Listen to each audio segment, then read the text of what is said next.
tu veux qu'il soit ton Dieu, si tu veux qu'il soit le Dieu de ta famille, si tu veux qu'il soit le Dieu de ta vie, le Dieu de ta maison, le Dieu de ton avenir, le Dieu de tout accomplissement de ta vie, c'est lui-là, tu dois renoncer à toutes tes choses. Parce qu'il ne donne pas gloire à son nom. Les œuvres de la chair sont évidentes. Nous ne sommes plus dans les temps de citer ces œuvres. Vous connaissez toutes ces choses. Bien-aimés, vous avez déjà compris la parole de Dieu. Vous connaissez tout ce que Dieu ne veut pas de vous, ne veut pas voir en vous dans vos vies. Vous connaissez toutes ces choses. Mais voilà que l'ennemi, le menteur, est là pour vous mentir.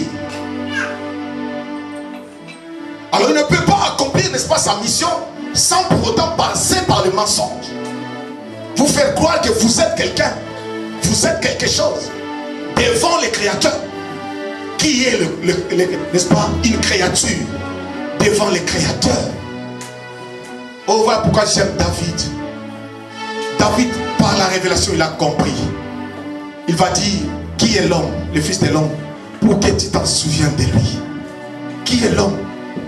Les grands dieux se souvenir, n'est-ce pas, de cette petite créature que je suis, que nous sommes. Non, si Dieu fait attention à nous, c'est une grâce. Mais nous sommes rien.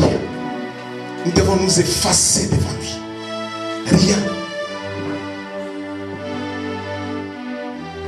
Laissez-moi vous dire, frères et sœurs, une assemblée formée par des hommes, des gens qui ont connu, n'est-ce pas, ce sacrifice de eux-mêmes, renoncer à eux-mêmes, bien-aimés dans le Seigneur, il n'y a que la gloire qui accompagnera ce peuple-là.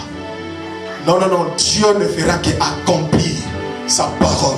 S'il y en a un qui soit fidèle, c'est lui. Dieu ne ment jamais. Il n'est pas un homme pour cela. Il n'est pas non plus un fils d'un homme. Il est Dieu.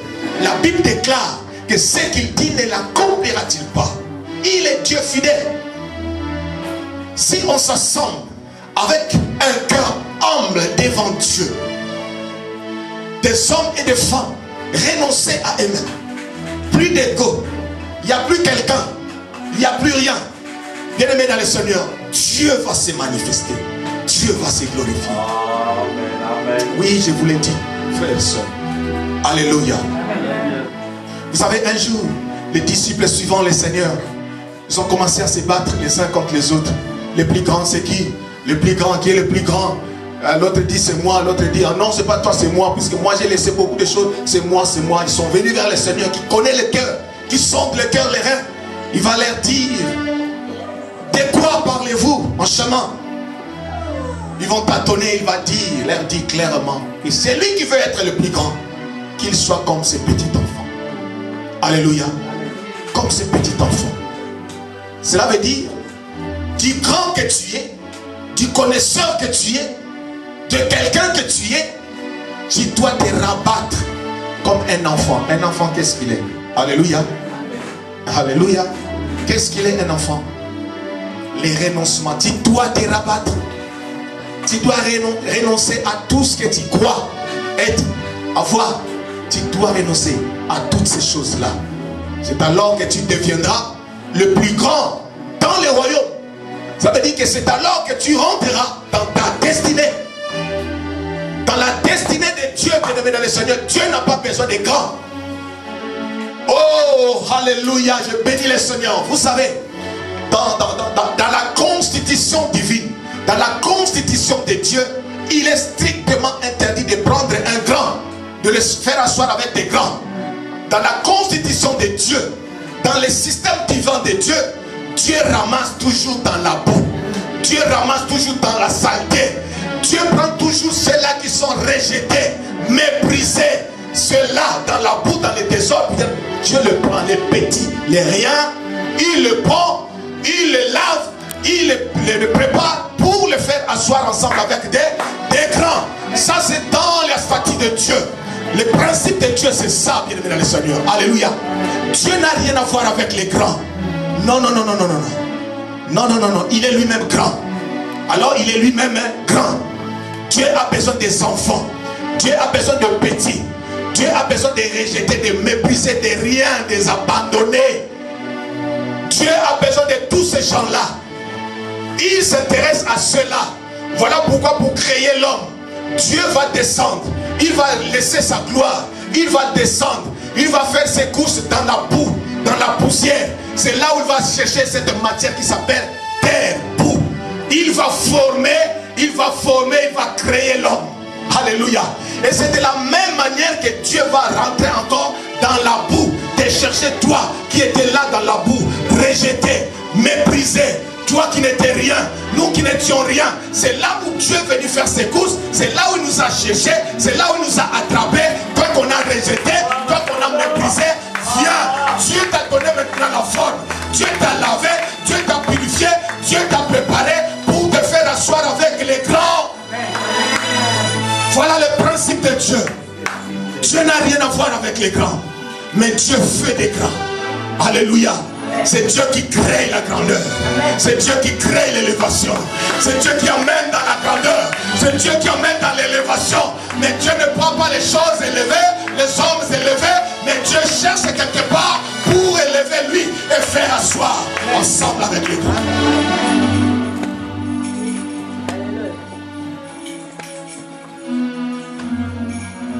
Voilà pourquoi Moïse, quand il n'avait pas encore compris, il a commencé les choses selon lui.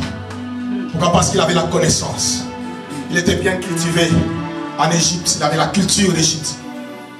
Très fort, éloquent, loquace. Quand il a vu ce jour-là, un Hébreu être tabassé par un Égyptien, il va croire que non, comme je suis là, je suis fort, je ne peux pas permettre ces choses. Il va intervenir. Donc il a voulu commencer son ministère avant les temps de Dieu. Alléluia. Il a cru qu'il était. Dieu l'avait confondu. Dieu l'avait confondu. Et Dieu l'avait amené à l'abattoir, à la casse. Ah, j'aime Dieu. Alléluia. Si tu es trop grand, si tu es trop fort, si tu es trop, Dieu va t'amener à la casse, à l'abattoir. Alléluia. C'est là que Dieu va t'emmener. Parce que son affaire à lui commence par là. Dans l'abattoir, la casse, dans des riens là, dans des débris là, c'est là où Dieu fait ses courses. Dieu aime ça. Alléluia. Quand on vient devant Dieu, on diminue, c'est ça que Dieu veut. C'est ça que Dieu aime. Alléluia. Moïse est passé à la casse, à l'abattoir. L'abattoir, la casse de Dieu, c'est le désert. C'est là où Dieu a fait comprendre à Moïse que non, ce n'est pas toi qui feras, et c'est moi qui va faire. Alléluia. Non, ce n'est pas toi, puisque tu es déjà élevé dans la maison de Pharaon, tu as déjà une position, tu es déjà là, alors tu vas t'imposer. Là, on dira que non, c'est Moïse qui nous a aidés. Pourquoi? Parce qu'il était dans la maison de Pharaon. Pourquoi? Parce qu'il était cultivé en Égypte. C'est pourquoi il nous a aidés. Non, Dieu ne partage pas sa gloire. Non, c'est pourquoi il ne prend pas les grands. Alléluia. Puisqu'il ne partage pas sa gloire, il va emmener, n'est-ce pas, Moïse, à l'abattoir. Il a dit que c'est ici que tu sauras que ce n'est pas toi, à cause de ton intelligence, de ta sagesse, de ce que tu sais parler, et tu parles bien, mais c'est ici que je t'apprendrai que c'est moi. Alléluia. Et quand le temps était accompli, quand Dieu va appeler Moïse de nouveau, il va dire, va, je t'envoie lui. Oh non, je ne sais même pas parler. Il a dit, ah là, maintenant tu as compris. Alléluia. Tu as compris que c'est moi qui donne la parole. Tu as compris que c'est moi qui parlerai. Ce n'est pas toi qui parleras. Ce n'est pas toi qui agiras. Maintenant tu as compris. Et maintenant c'est le temps. Alléluia. Non, le temps de Dieu n'est pas notre temps. Le temps de Dieu, ce n'est pas ton temps.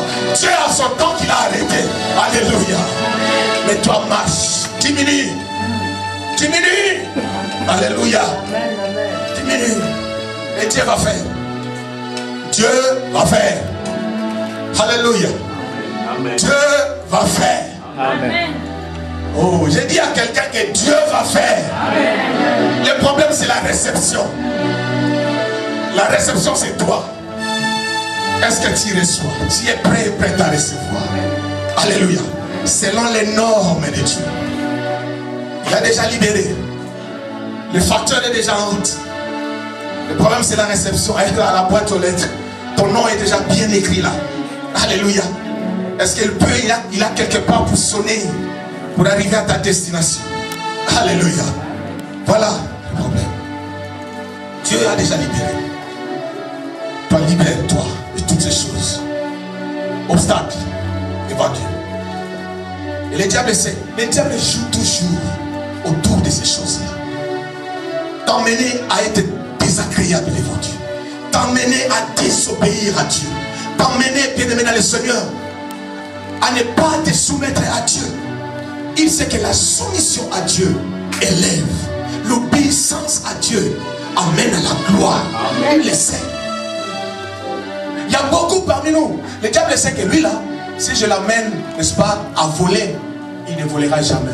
Il a déjà compris que voler c'est pas bon. Alors, voler là c'est compliqué. Oh, il allait aller chercher le mari d'autrui, la femme d'autrui. Lui il a déjà compris. Là je ne saurais plus rien. Oh, ce sont ces choses-là que lui utilise pour nous barrer la route. Péché, péché, péché, il n'arrive plus. Maintenant là, il faut que je l'amène à être désagréable devant Dieu. La désobéissance, l'insoumission. Alléluia. Quelqu'un qui entend la parole de Dieu, mais qui reste lui. Quelqu'un qui entend la parole de Dieu, la parole de Dieu frappe à la porte, mais il reste lui. Moi je sais que,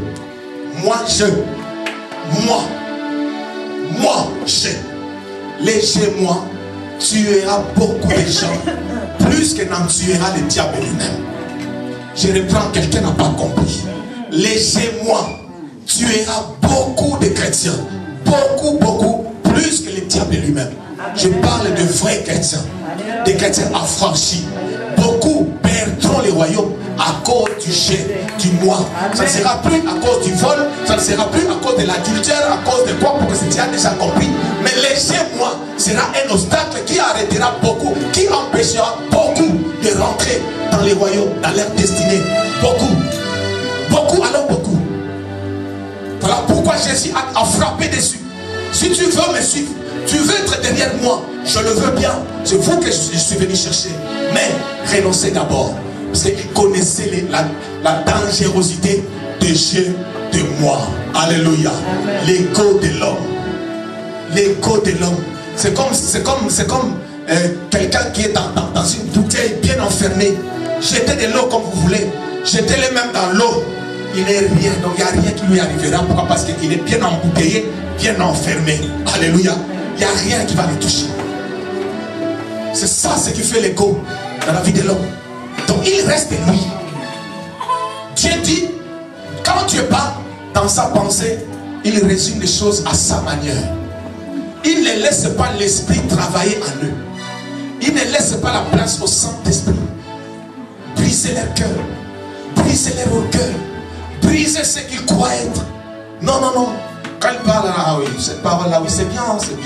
Je crois l'autre là, quand s'il était là pour entendre certaines paroles, il renvoie cette parole à l'autre. Ah, si l'autre était là, ce serait bien, il fallait qu'il entende cette parole. Ah non, si l'autre, ah non, mais moi oui, je connais, c'est bien tout ça. Obstacle. Alléluia. L'ego, c'est plus dangereux. Jésus a craint cela. Si tu veux, d'abord, renonce. Puisque tu peux le suivre comme tu veux. Mais si l'ego n'est pas mort, si l'ego n'est pas tombé, ta fin. Nous connaissons quelqu'un qui a traîné avec lui avec son ego. Judas. Alléluia. Malgré que le maître a dit, vous êtes là, mais parmi vous, il y en a un qui me trahira. Il était là, il a entendu comme tout le monde. Il mettra sa main avec moi sur la table.